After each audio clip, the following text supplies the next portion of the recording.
be her fault, yet Kathy leaves anyway. In the clinic, Cassidy grabs a special syringe, revealing she was the one who killed the last nurse. Later she visits Kathy and tells her to never come back to the clinic because her father is dangerous. Before leaving, she gives Kathy a folder with Patrick's records. Kathy reads it all and learns that Patrick had an obsessive relationship with his mother. He also killed 2 people and tried to self-delete. Back to Cassidy, she returns to the clinic and makes up a story about an emergency patient to get Sebastian and Paula to leave. Then she goes to room 15 and tries stabbing Patrick with scissors, but Patrick uses his power to make her drop them. At home, Kathy is bathing when she puts all the clues together, finally realizing Patrick has been controlling the men in her life and causing all the strange incidents. She tries calling Ed to warn him but gets voicemail, so she just tells him to run. Then she looks in the mirror and sees the words "You are mine" appear. Kathy shouts that she'll never be Patrick's and calls him a pathetic child, causing the words to disappear and the mirror to explode, pushing Kathy back.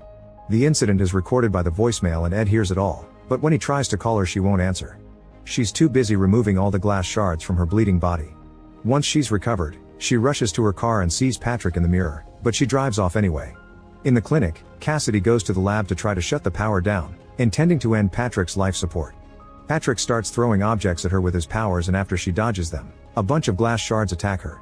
They don't do much damage and Cassidy keeps going, so Patrick throws a bunch of scalpels at her back and hits her with the door.